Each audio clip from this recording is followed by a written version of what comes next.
Please rise. Court is now in session. All rise. All rise. Is it legal too?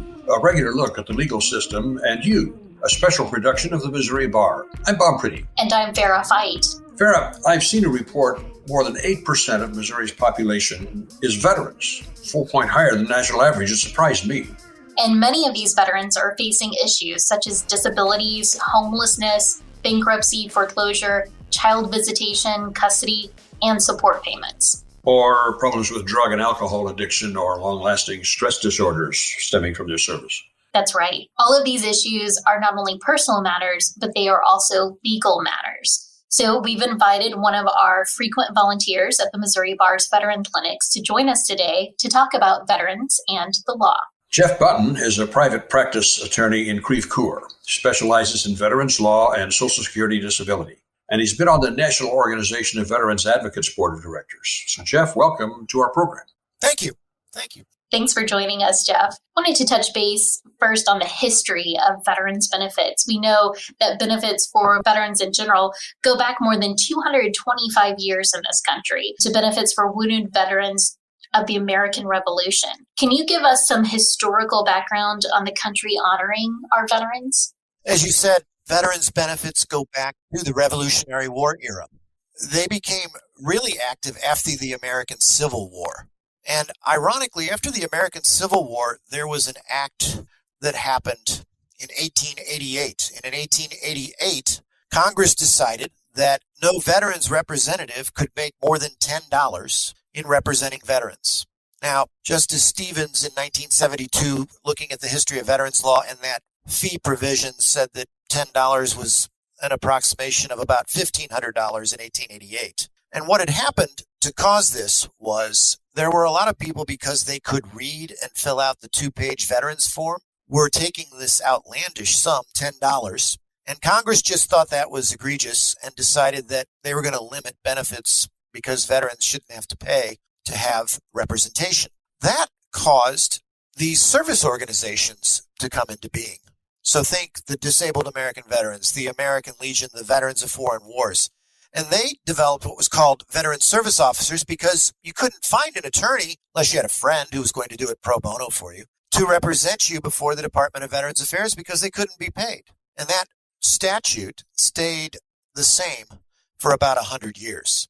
And that's why you didn't see lawyers involved in veterans cases until Congress in 1988, subsequent to the Vietnam War and subsequent to a lot of complaints from Vietnam-era veterans about not being able to obtain representation, decided, all right, we're going to let attorneys get involved once we've given the VA one shot at it. So you can get a fee after the veteran's gone through the administrative process, and we're going to create a new court.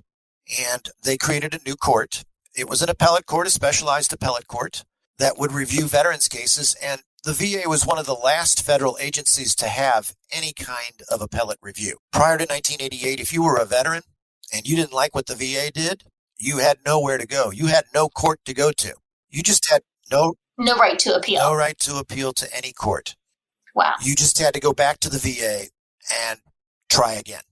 Well, that kind of sets veterans apart separately, it seems to me, and their constitutional rights to access to the courts and the constitutional right to, well, their rights. Is that the way of putting it? Yeah, in 2006, the law was further changed. So, as I said, in 1988, you had to go through the entire process. And what became readily apparent to those of us who practiced after that change, and to the court and to Congress, was that really you needed to get advocates involved at an earlier stage. Getting them involved at the very last stage in appellate review was not fixing anything. The VA was just not changing, and they were very hesitant. The VA, by the way, most people don't realize this, it's the second largest federal agency behind the Department of Defense. It is a huge agency, predominantly because of the medical centers and the number of employees that they have there. The Veterans Benefits Administration, which administers the decisions on things like education, vocational rehabilitation, and then also on compensation and pension. They're only about 20% of the actual total agency staff. So only 20%, 1 in 5 staff are dedicated to what you just said, more of the administrative rights, benefits. where 4 out of 5 are dedicated to providing healthcare services. Yes. There's also smaller entities within the VA. So the one that comes to mind is the VA Cemetery Administration. So also managing those cemeteries, that's a small portion of the number of employees. So it isn't exactly 80%.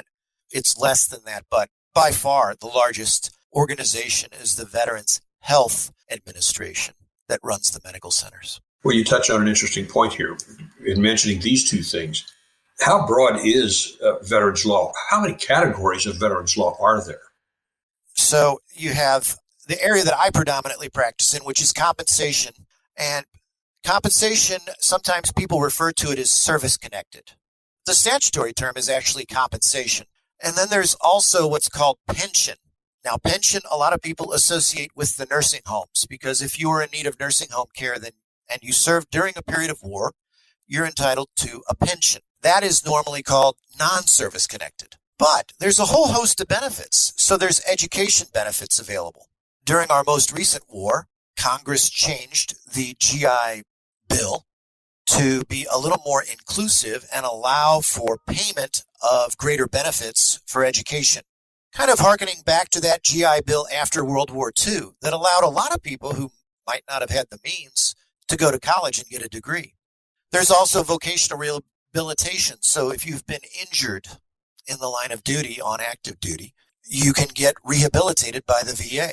There are also survivors benefits, a program called Dependency Indemnity Compensation. So as we abbreviate everything that we do in the VA, that's Delta, India, Charlie.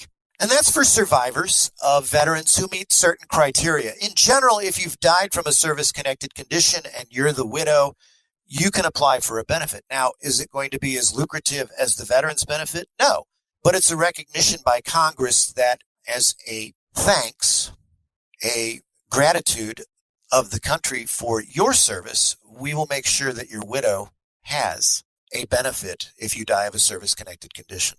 Healthcare is an interesting animal. So there is what's called the Mission Act, and the Mission Act was passed during the Trump administration. The Mission Act was in response to veterans not being able to get timely health care through the VA Health Administration.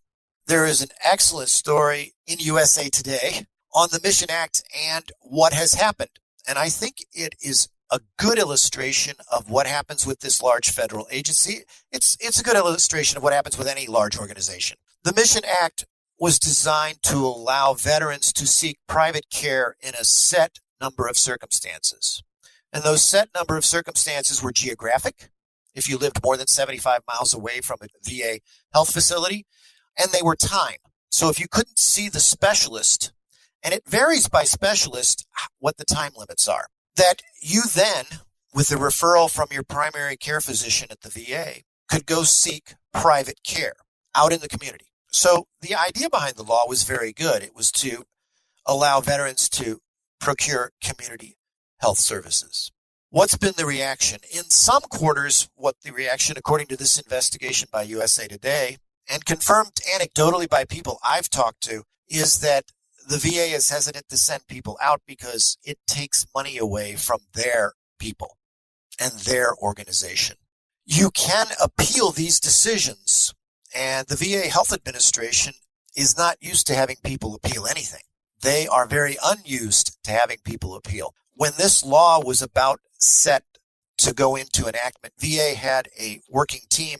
I happened to be in a group, the National Organization of Veterans Advocates, that had one of its training seminars, and one of the sessions we had was run by a very experienced practitioner who had worked for Paralyzed Veterans of America.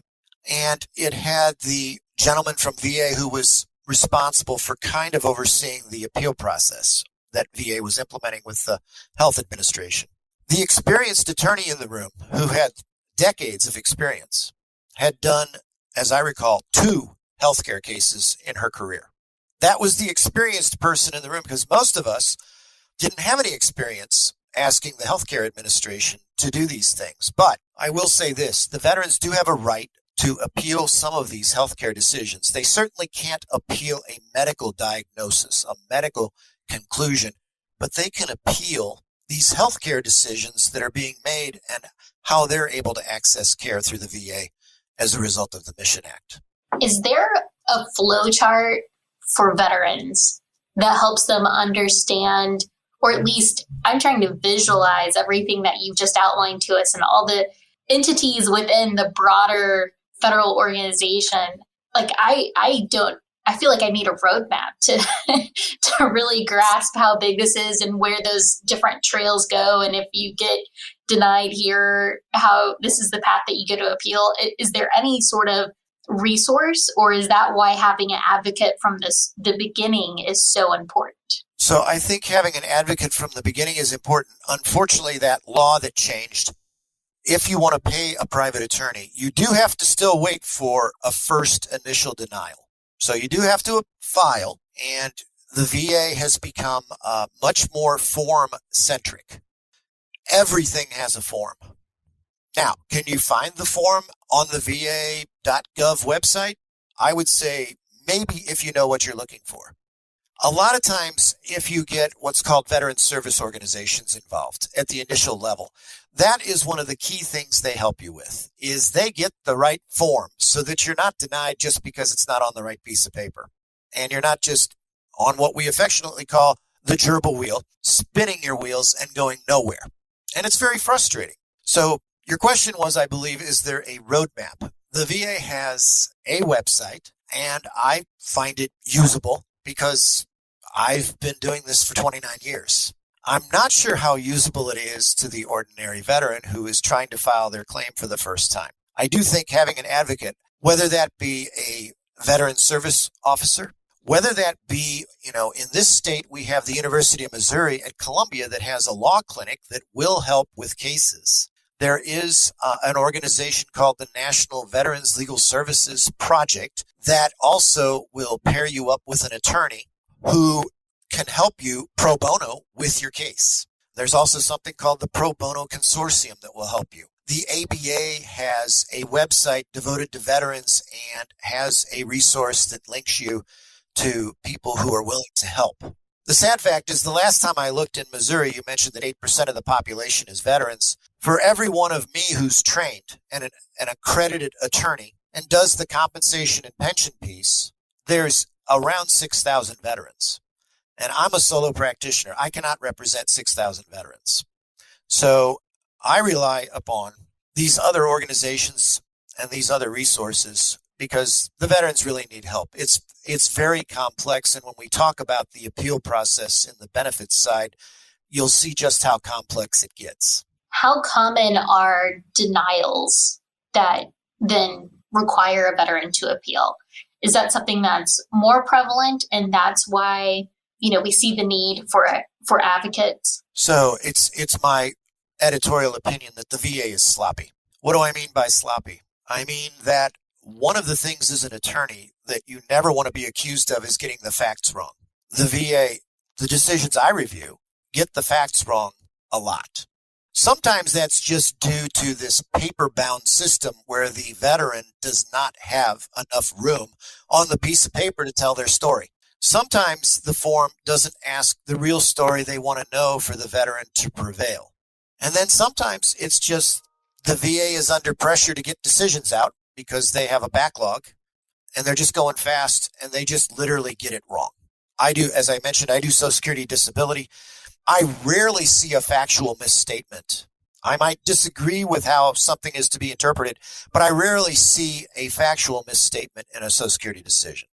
In other words, a doctor says this diagnosis, except that's not what the doctor said. Those are the types of errors I see in VA decisions where they literally can get the diagnosis wrong. They can get a positive opinion as a negative opinion and just completely get the facts wrong. And sometimes they perpetuate themselves where a lot of the times an advocate spends a lot of time just getting the facts straight for the VA to understand what the case is about.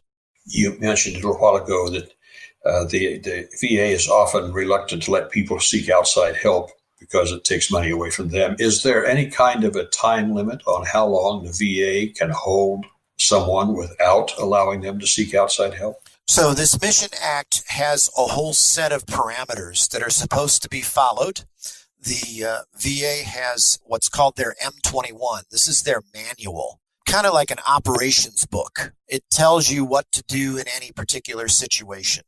But then there's also directives that come from the various directors of the medical centers. There are regional directors, and then you have the national people who also issue directives. I used to work for GE, so I get the problem with communication in a large organization, and that communication doesn't always filter down to the frontline person who has to execute it. But there are parameters, there are timelines for these appeals that the veterans, if they were aware of them, would be able to exercise. I'm just not sure that they're aware of them, and actually may be misdirected by the VA employees themselves. As I said, if you look at this USA Today investigation, you will find that there is actual misinformation being given to veterans about what they have the right to do as a result of this act from 2018. You also mentioned a little while ago about people who die from service-caused conditions. Who makes that decision? That is a decision. That's one of the elements of a claim for dependency indemnity compensation. That's one of the elements, is establishing that the veteran did in fact die from that condition, or it was a contributing cause to death. The VA, it's interesting, the Federal Circuit has said that this is a unique pro-veteran set of laws. This is a extraordinarily liberalized remedial statute, this set of laws.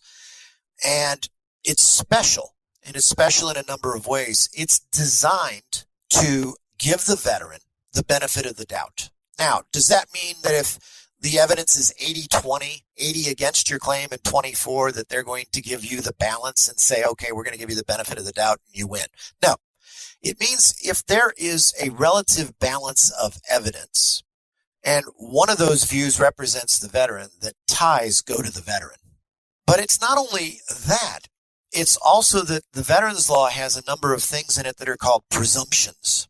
And presumptions are legal elements that are satisfied if you establish a certain set of facts. So the most recent one, a real easy example. In August, the Secretary of VA announced that if you serve during a specified period of time in the Persian Gulf, and it's a little more expansive geography than just the Persian Gulf, but for our purposes, let's just say the Persian Gulf, between the years 2001 and today, and you have the conditions of allergic rhinitis, chronic sinusitis, or asthma, we will presume you got those conditions as a result of exposure to what they call particulate matter, very polluted air, very different than here. It's very arid. So a lot of stuff is in the air because it's decayed and it just is so light it's in the air. And then they don't have the environmental protections we have.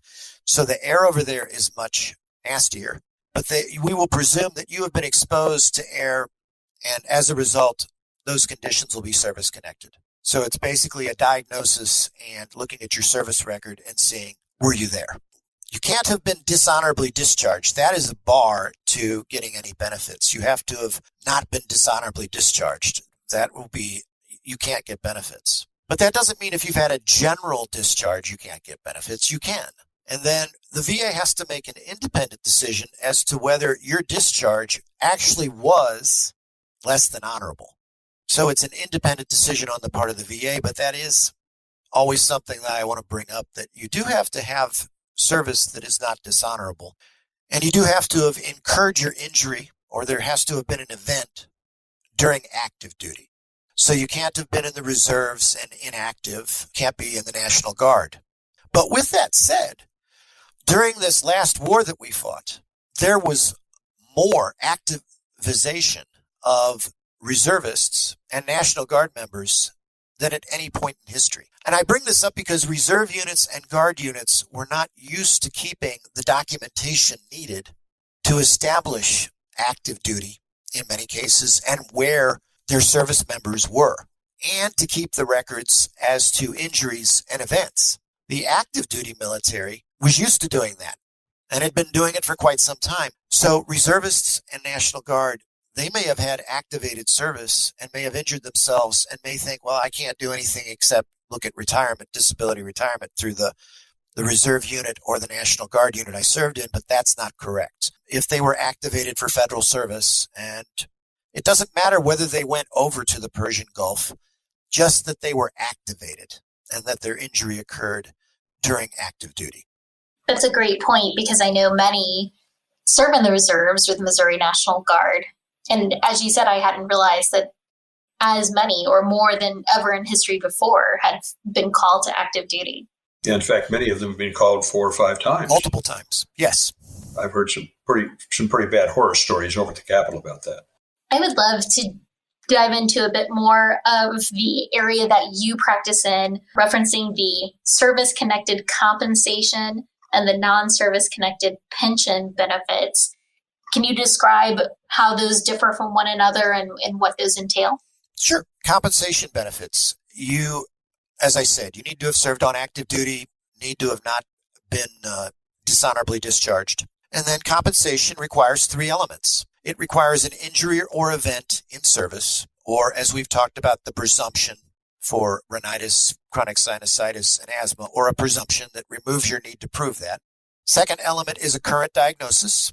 Third element is a nexus, or a connection between what happened in service, the event or injury, and what's wrong today. That's a service-connected claim. If you want to think of it in another paradigm for attorneys, certainly, maybe for the general public, it's workers' comp for the military. You've got to have a work-related injury, you've got to have a diagnosis, and there's got to be a connection.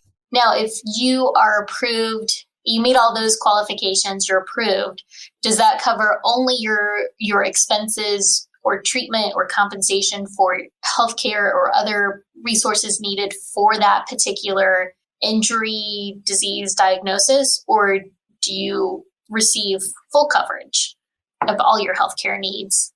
Good question. What you get is you get what's called a rating for each one of those. So similar to workers' comp, where they're doing percentages, the VA has in the Code of Federal Regulations, Title 38. So 38 CFR is where I live a lot of the time. And there's what's called diagnostic codes. And they start about 38 CFR 4.1. And these diagnostic codes are all these different body systems: musculoskeletal, nervous system, arthritis, the mental illnesses, the muscles, the special senses such as sight, hearing, any kind of chronic disease like respiratory, heart conditions, diabetes. Most of the major disease entities or systems are in these diagnostic codes. And the diagnostic codes all have a 4-digit number. And that 4-digit number then tells you what body system you're dealing with. And then they have ratings. The ratings are the percentages. So sometimes you'll hear someone say, oh, I'm 30% or I'm 40%. That's usually them telling you there's a combination of things that add up to that percentage. And we'll get to what's called VA math in just a second. But you get a percentage based upon medical findings. The interesting thing is for a lower back condition where you have what's called complete ankylosis, you can get no more than 60%. Now, ankylosis means your back is fixed. You can't move it.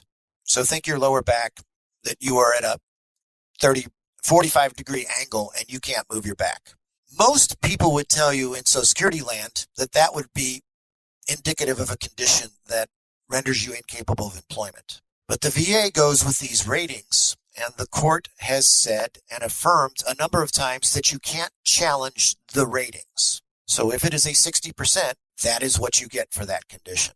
With regards to pension is non-service connected. So you don't have to show an injury or event caused your physical or mental impairment. For a pension, you have to have shown active duty during a period of war. And depending on the year you are claiming, you have to show different periods of service. You, as I said, have to have served during a period of war, and the period of wars are prescribed by regulation. And then you have to show that you have the inability to engage in substantial, gainful employment as a result of those non-service connected impairments. It's a thank you note from Congress for those who served during a period of war. If you have no other income, because it's also income sensitive. If you have no other income, we will give you these pension benefits. It is similar to the SSI program on the Social Security side. So the SSI program is similar to the disability program. You have to have a physical or mental impairment that prevents you from working for 12 continuous months or is expected to result in death. But the SSI side, like the pension side, has an income piece. So the pension side has an offset for any income. A lot of times I see someone come to me who has SSI who is not getting a pension and says, well, there's really no point because I'm getting the SSI. But there is a point because the pension benefit is closer to $1,000 a month. The SSI benefit is around $800 a month. The other thing that makes a pension benefit much more robust than an SSI benefit is that a pension benefit comes with auxiliary benefits. Your spouse, your children, you can get more money into your home based upon receipt of that pension benefit, whereas SSI, only the impaired person gets paid. No auxiliaries, no spouse, no children. You have only yours. If you have a Social Security decision that says you've been found disabled, by statute, the VA says, assuming you served during that requisite period of time on active duty during a period of war, that you are qualified for a pension benefit. That's all you have to do is take your Social Security decision to the VA, fill out the right form, and you can immediately bump your benefit up to that VA amount. Those are the two major differences, though, in the programs. One's like workers' comp. It rewards active duty service members for an event or injury and gives you a percentage of income, a monthly payment, if you will, of benefits as a result of that injury. The pension benefit is a monthly benefit based upon you're not able to work as a result of physical and mental impairments. And it's a thank you for having served during a period of war, just to make sure you have a certain minimum income. Are these benefits livable amounts? Well, $1,000 a month, $800 a month, that's not going to buy you a lot. Sometimes people ask me, or sometimes people have the misconception that these benefits are tax exempt. They are not tax exempt. There is a graduated tax for both benefits, federal income tax, and in both cases, they look at household income. So if your spouse is earning a good wage, your VA benefits are probably going to be taxable. So generally, if you're making less than $25,000 a year as a household, the benefits are not taxable. And then it graduates to where they are taxable fully after about, I want to say $35,000 a year. Those are gross wages, not net. Sometimes people think, oh, well, I'm bringing home, I'm not making that. Well, you kind of need to look at the gross amount, not the net. How do they calculate the benefits? Is this a printed schedule? Or is it a matter, or do they try to figure out how much you would have made had you been 100% healthy? Let's go into the theory behind the benefits. So what the benefit is designed to do is to award you for the loss of industrial and social ability. Or put another way, it's to award a benefit based upon the degree of social and employment impairment. So when you have a 30% benefit on a compensation claim, what the VA has basically said is 70% of jobs are still available for you to do. In their opinion, as the court has said, you cannot challenge the ratings themselves. And if you went back to the VA, there may be something, I am unaware of it, where they did some scientific study that said, all right, if your back is ankylosed at this angle, there's still these jobs that you can do. I'm not sure there's a study where they actually went through and did that. So those numbers, though, are not challengeable. What you can do is there is a regulation, 38 CFR 4.16, which is called individual unemployability. And what that statute and that reg allows you to do, actually, it's not a statute, it's a reg. It's not actually in the statute. The VA has created it. What that allows you to do is say, all right, I'm not being paid at the 100% rate, but due to the combination of my impairments, I am unable to sustain a competitive full-time job. So 4.16 says if you have one disability and it's rated at 60%, and in the VA's opinion, you can't work, we'll pay you at the 100% rate. If you have a combination of impairments that adds up to 70%, and at least one of them is 40%, we'll pay you if we think you can't work. So the VA making a decision as to whether someone can't work or not is complex. And in the past, they have used a shorthand that sometimes their physicians have said somebody can do sedentary work.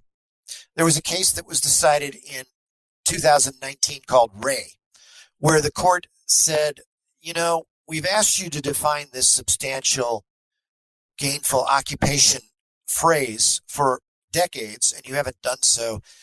We're not telling you have to use Social Security regulations, but we think they're a good framework. And until you define it, and you're certainly free to define it, we're going to use that as a framework, and you need to look at economic and non-economic factors. So the economic factor is basically looking at whether someone is earning at poverty level and whether there are special considerations. Special considerations. Think sheltered workshop.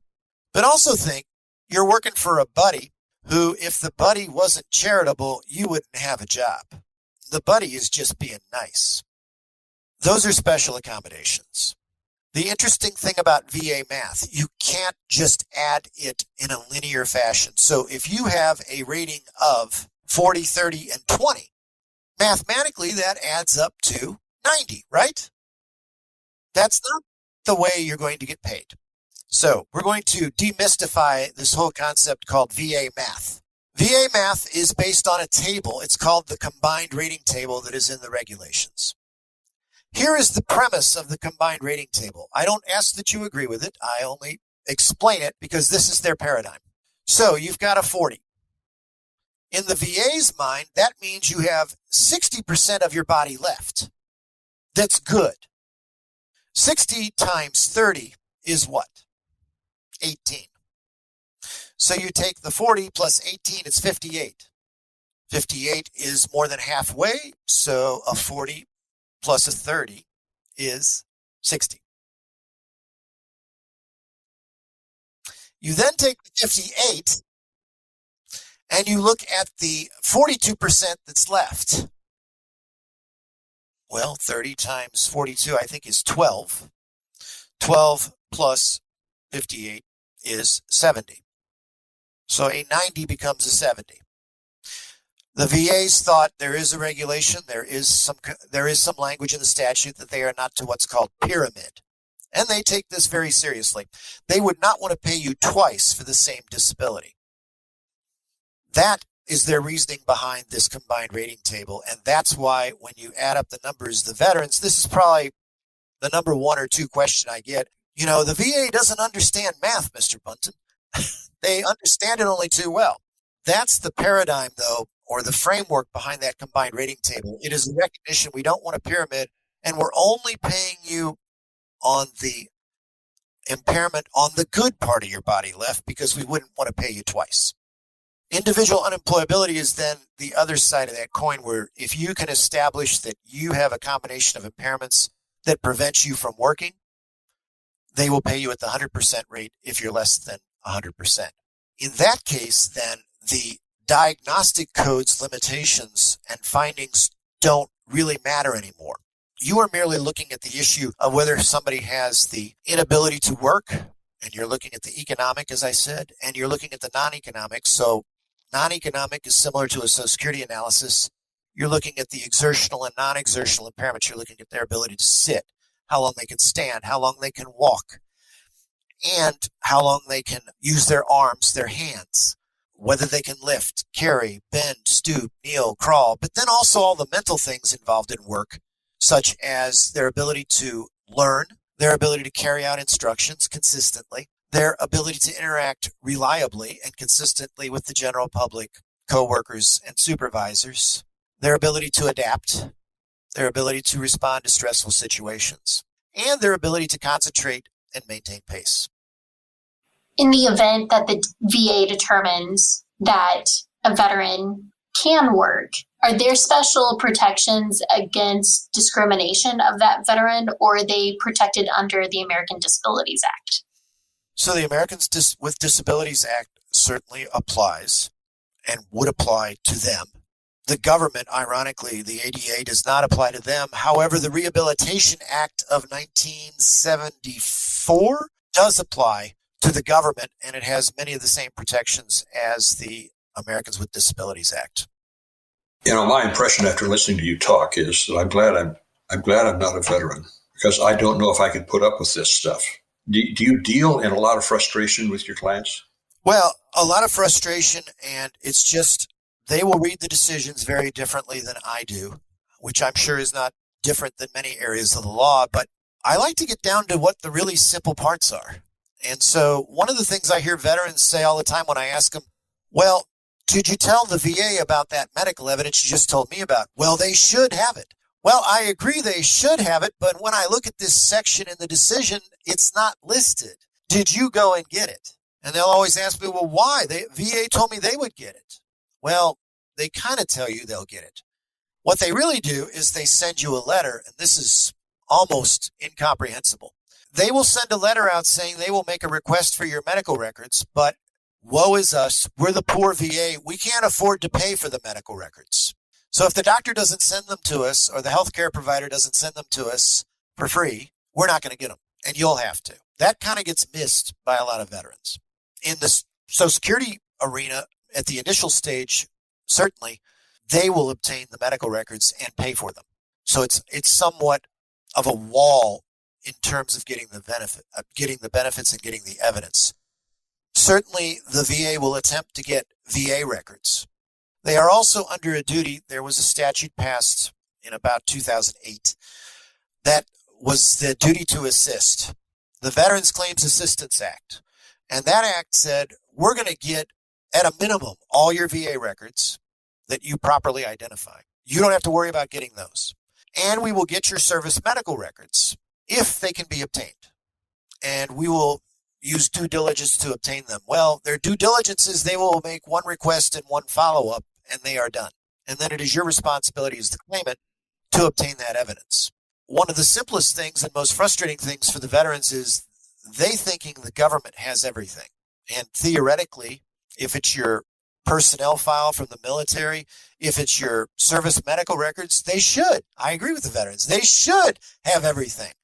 But easily, I would say 75% of the cases I see, evidence is missing that has not been obtained. And that is one of the biggest things veterans need assistance with, is understanding. Don't wait on the VA to get the evidence. Go get it, submit it with a return receipt so you can prove you delivered it and when. Because it makes a difference at times as to your effective date of your award as to when they receive that evidence. It's been quite a while since there was a big fire at the Military Records Center in St. Louis County. A lot of records were destroyed at that point. Has that made things more difficult for veterans even this far out since that fire? It has. With that said, there is in St. Louis, in North County, in the Spanish Lake area, there was an old gem, Government Employee Mart. And on that site, the National Archives has a state-of-the-art facility that houses what was the National Personnel Records Center. And they have actual archivists who have, over the last decade, restored some of those burned records. So if you are a veteran who was told your records had been destroyed and you have not checked in 20 years, you might want to recheck because they might have restored yours.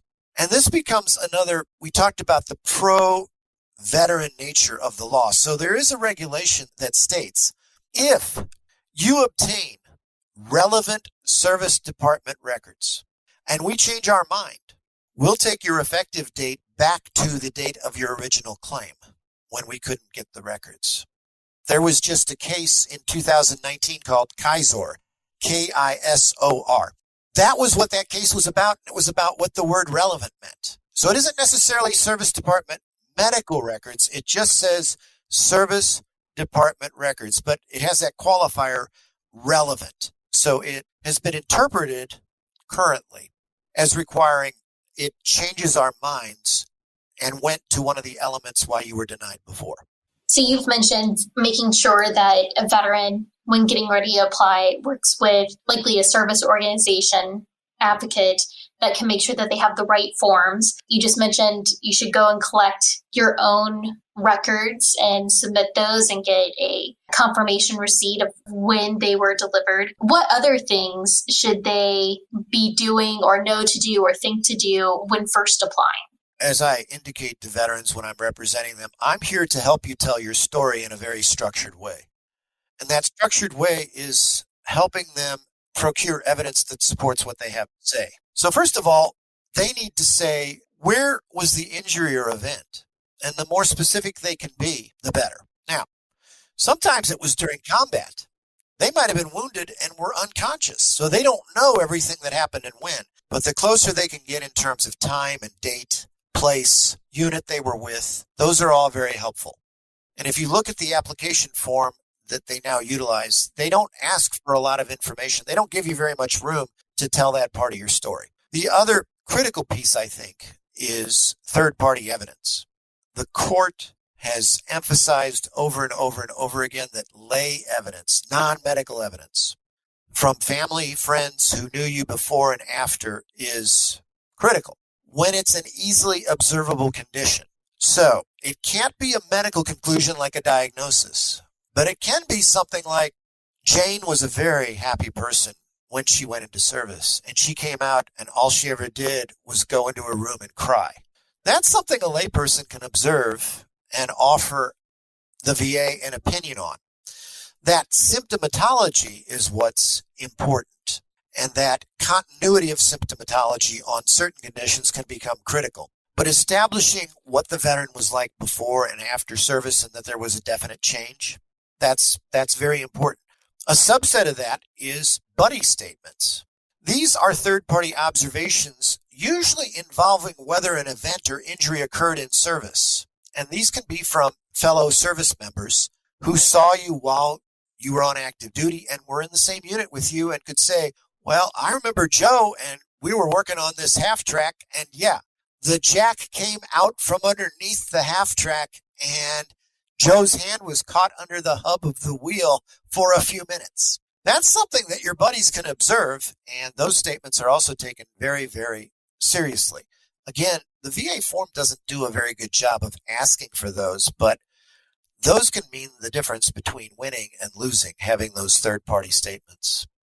How long should or a veteran, when they apply, how long is that initial process before they get their first decision, either a thumbs up or thumbs down? At the initial level, right now, the VA says, and I would agree for the most part, that you're going to get an initial decision within 4 to 6 months. Generally, you'll file, they will get your VA medical records, they will attempt to get your service personnel file where you served, your DD-214, and they will take a look. They may send you out for what's called a C&P examination, compensation and pension, where one of the VA doctors or a nurse practitioner will offer an opinion as to whether or not your condition is connected to your injury or event. You file, and then you get what's called a rating decision. That's your initial decision. And that's what takes that 4 to 6 months. Then if you want to appeal, there's a very big fork in the road between pre-February 2019 and post-February 2019. So the Appeals Modernization and Improvement Act became effective February 19th of 2019. That gave veterans 5 options of appeal for each claim. Prior to that, it was a very linear process. So let's go through what's called legacy. That's the prior adjudication process. It's much easier to understand because it's linear. So let's just start off with a veteran who has 3 claims, and they're all denied at the rating decision. The veteran then, under the legacy system, had 1 year to file what was called a notice of disagreement. The notice of disagreement just needed to say that he wanted appellate review and that he disagreed with the decision. If he wanted to give, or she wanted to give, reasons, that was perfectly acceptable. They didn't have to. The veteran at that point could also request a hearing as an option before a decision review officer, a DRO. The timeline for those varied greatly, from a month to years. If you were going to, the next decision that you received was a statement of the case. The statement of the case then was another decision. If it was a denial, your next step was to file a VA Form 9 to perfect your appeal to the Board of Veterans Appeals in Washington, D.C. The VA Form 9 had to be filed within the remainder of the year from the rating decision or within 60 days of the date of the statement of the case. You also had an option to have a hearing at the board. If you wanted a hearing at the board, you would wait 2 to 3 years. Likelihood you will wait 2 to 3 years anyway, whether you wanted a hearing or not. The board was the first step in the process where you hit a lawyer. The veterans law judges are all lawyers. They sit in D.C. There are about 120 of them at the moment. If you lost at the board, then your appeal step was to file a notice of appeal within 120 days to the Court of Appeals for Veterans Claims. And then if you lost at the Court of Appeals for Veterans Claims, your appeal was to the Federal Circuit. Now, with the new law, you have 5 choices. So let's say they deny those 3 claims. Each of those claims, you have 5 options to choose from. Those options are higher level review, supplemental claim, and then the VA would say that you really only have 3 choices, but I would say it's 5 because there's 3 sub-options in filing a notice of disagreement. And the notice of disagreements go to the board. And the notice of disagreement can be for a direct review. The notice of disagreement can be for new evidence. And the notice of disagreement can be for a hearing before a veterans law judge. Each of those has a time associated with it. The VA, in discussing this law with Congress and providing input, said they had heard loud and clear that veterans wanted their decisions faster. So they said they could make them faster if you didn't submit new evidence and if you didn't request a hearing. The fastest options now are higher level review. Higher level review means you've submitted no evidence and you're just asking someone else to take another look at it. And there are super regional centers in Tampa, St. Pete, and Seattle, Tacoma. They're talking about adding a third, where the people who were formerly decision review officers are now sitting and making new decisions. You will get a decision on one of those in 4 to 6 months. If you want the supplemental evidence lane, that means you're adding evidence and one of these DROs will review it. And I would say you'll get a decision on that within 8 to 12 months. If you go to the board and have the direct review is like higher level review. You're adding no new evidence and you're just saying, Board of Veterans Appeals, Veterans Law Judge, there was a mistake made factually, legally. Here's what we think it is. Make a decision. And you are stuck with the evidence before the rating office. If you want a evidence review lane, then you are adding new evidence. You have to add it within 90 days of filing your appeal. And then you can file for a hearing, which everybody agrees takes the longest amount of time, 2 to 3 years to get a board hearing. Higher level review, supplemental claim, notice of disagreement, any of the 3 lanes. You have 1 year from that rating decision to file your appeal. But you can choose different options for the different claims. So let's just say you think it's a no-brainer on one of the issues. You file a higher level review because you think, okay, they're going to get it. It's just a factual issue and it's a complete misstatement of the facts. This should be easy. Let's go with the fastest option and move forward. If you think it's more complex and the veteran needs to tell their story, you may go with the slowest appearing option, which is the 2 to 3 years. What has the VA found in nearly 2 years of this law? Cheryl Mason presented. She's the chairman, and that's the statutory title in the law for her position in the VA. Cheryl is obviously not a man, but that's the title. So she emphatically calls herself chairman. She indicated that most of the appeals being filed are being filed for the veterans law judge hearing, which is just baffling them. Until they look at the numbers, which they have not analyzed in depth. But if you want to know your best chances of having a favorable appeal, it is the hearing option, which is why I recommend it routinely, because you get the facts right, you get all the observations, you get the veteran's testimony, you get the veterans law judge, ask all the questions you want. He or she was there. They can answer these questions. And you quickly clear up things that you may spend time on these shorter appearing appeals multiple times that will add up to 2 to 3 years, and then you're still waiting 2 to 3 years for a board hearing to get the right decision. What's a veteran to do while they wait for those 2 to 3 years? Well, Are there other resources available to them? there are other resources available. Since the VA program, the compensation program, a lot of times involves only a partial disability. Many of the veterans I represent actually are working. Many of the veterans that I represent who are trying for individual unemployability are already on Social Security disability.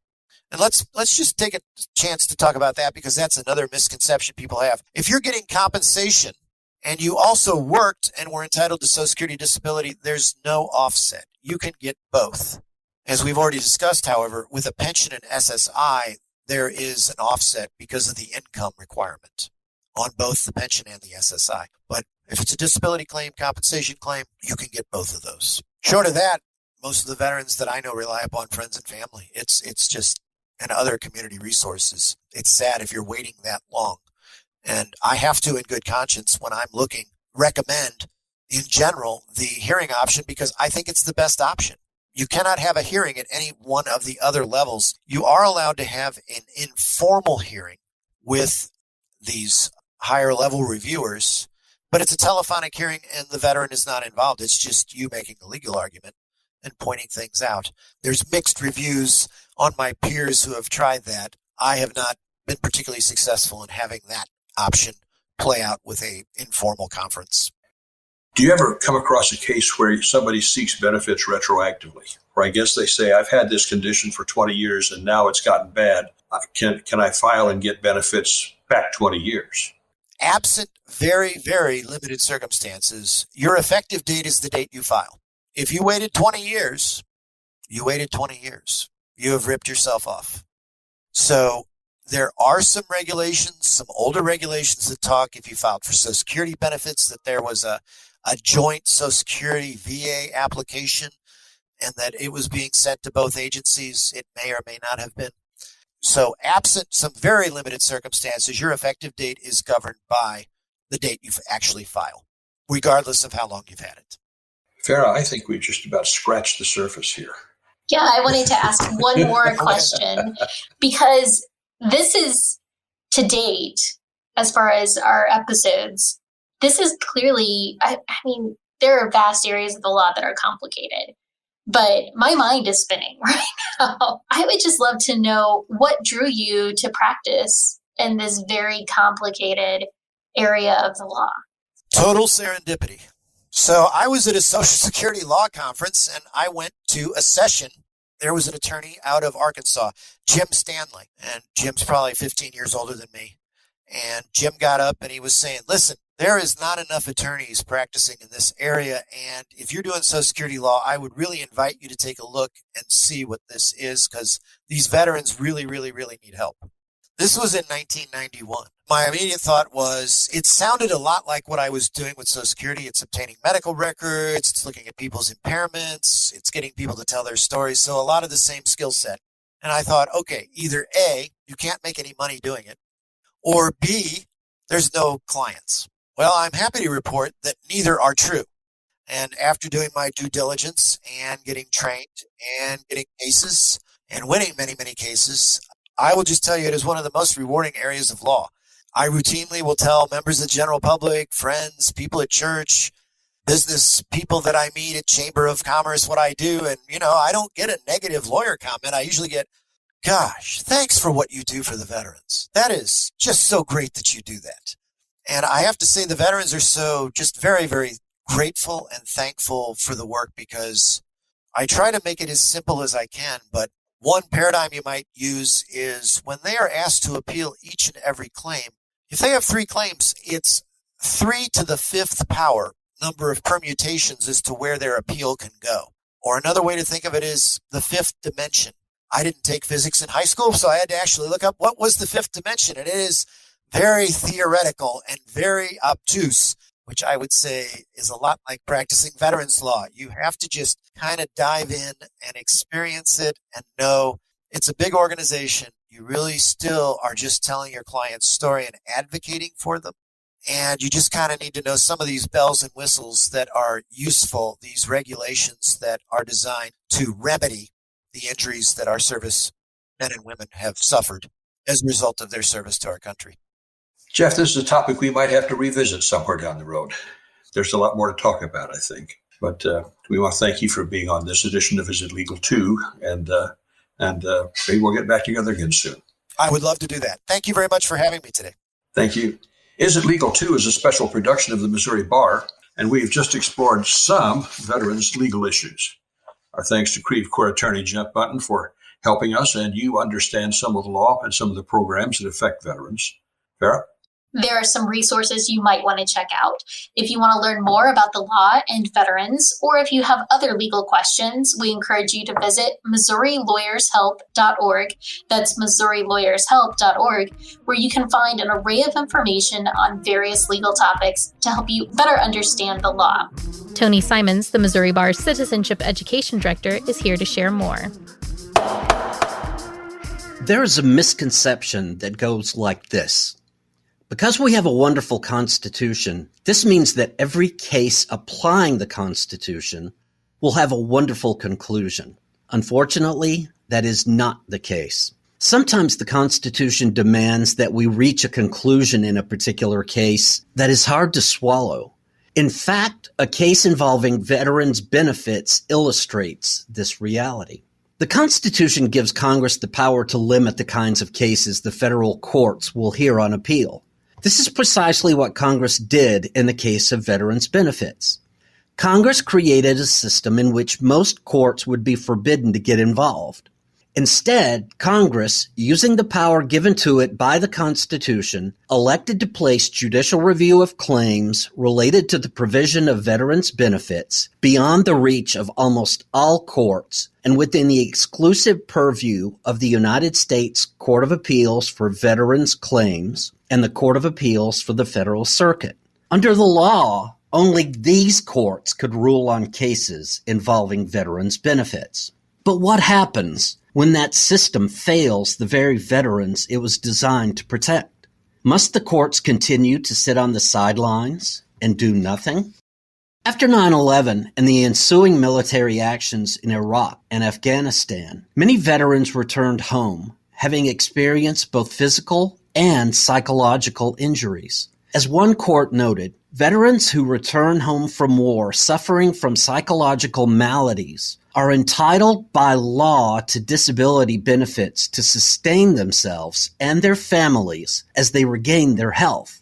Yet, it takes an average of more than 4 years for a veteran to fully adjudicate a claim for benefits. During that time, many claims are mooted by deaths. The delays have worsened in recent years as the influx of injured troops returning from deployment in Iraq and Afghanistan has placed an unprecedented strain on the VA and has overwhelmed the system that it employs to provide medical care to veterans and to process their disability benefits claims. For veterans and their families, such delays cause unnecessary grief. And for some veterans, most notably those suffering from combat-derived mental illnesses such as post-traumatic stress disorder, these delays may make the difference between life and death. Dissatisfied with this situation, two nonprofit organizations, Veterans for Common Sense and Veterans United for Truth, brought suit in the Northern District of California in 2007. They argued that delays in the provision of mental health care and the adjudication of service-connected death and disability compensation claims by the Veterans Administration violated veterans' due process rights to receive the care and benefits they are guaranteed by statute for harms and injuries sustained while serving our country. This lawsuit asked the federal court in California to act in disregard of the system designed by Congress. The federal district court judge who heard this case refused to do so, writing, "For veterans who pursue an appeal to completion, it takes an average of 1,419 days to receive a final decision. Although these delays are substantial, the existing statutory framework and case law prevent this court from taking action. Any order by this court relating to the sufficiency and timeliness of mental health care would effectively draw this court into the position of overseeing aspects of the VA, something the Supreme Court has expressly prohibited." The veterans groups appealed to the Ninth Circuit Court of Appeals, and their case was heard by a 3-judge panel.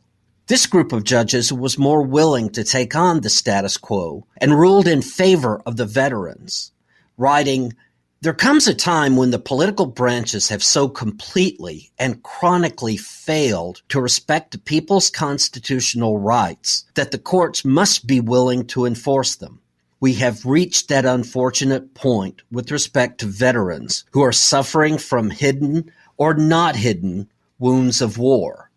The VA's unchecked incompetence has gone on long enough. No more veterans should be compelled to agonize or perish while the government fails to perform its obligations. Having chosen to honor and provide for our veterans by guaranteeing them the mental health care and other critical benefits to which they are entitled, the government may not deprive them of that support through unchallengeable and interminable delays. Because the VA continues to deny veterans what they have been promised without affording them the process due to them under the Constitution, our duty is to compel the agency to provide the procedural safeguards that will ensure their rights. When the stakes are so high for so many, we must, with whatever reluctance, fulfill our obligation to take this extraordinary step." The government then asked the entire Ninth Circuit Court of Appeals to get involved. This decision went in favor of the government and against the veterans, with the court writing, "The veteran's complaint sounds a plaintive cry for help, but it has been misdirected to us. As much as we may wish for expeditious improvement in the way the VA handles mental health care and service-related disability compensation, we cannot exceed our jurisdiction to accomplish it. The Constitution protects us from our own best intentions by dividing power among sovereigns and among branches of government, precisely so that we may resist the temptation to concentrate power in one location as an expedient solution to the crisis of the day. There can be no doubt that securing exemplary care for our nation's veterans is a moral imperative. But Congress and the President are in a far better position, in the words of Abraham Lincoln, to care for him who shall have borne the battle and for his widow and his orphan. We would work counter to the political branch's own efforts by undertaking the type of institutional reform that the veterans request. Such responsibilities are left to Congress and the executive and to those specific federal courts charged with reviewing their actions. That is the overriding message of the law, and it is one that we must respect here. The Supreme Court of the United States declined to hear this case, letting the decision against the veterans stand. This particular battle over veterans' benefits exposed fundamental questions about our Constitution. When the method defined by our constitutional system produces a result we find unpalatable and unacceptable, should we reject that result? Does the failure of the political branches justify a greater level of judicial involvement? Finally, when these tough, gut-wrenching cases occur, does it solidify our commitment to our constitutional system? Do we acknowledge the vital nature of the Constitution, even as we recognize the costs associated with that commitment? Or does it create a restlessness within us, one that makes us want to be more result-oriented? Does it make us more inclined to reach for an exception to our constitutional principles when we are uncomfortable with the verdicts they produce? The answer lies in our future and in the choices we make. Nothing further, Your Honor. The more you know about the laws that impact our daily lives, the better decisions you'll be able to make about your life, your family, and your finances. I'm Farrah Fight. And I'm Bob Pretty. Join us for another episode of the Missouri Bar's podcast, Is It Legal Too? A regular look at our legal system and you.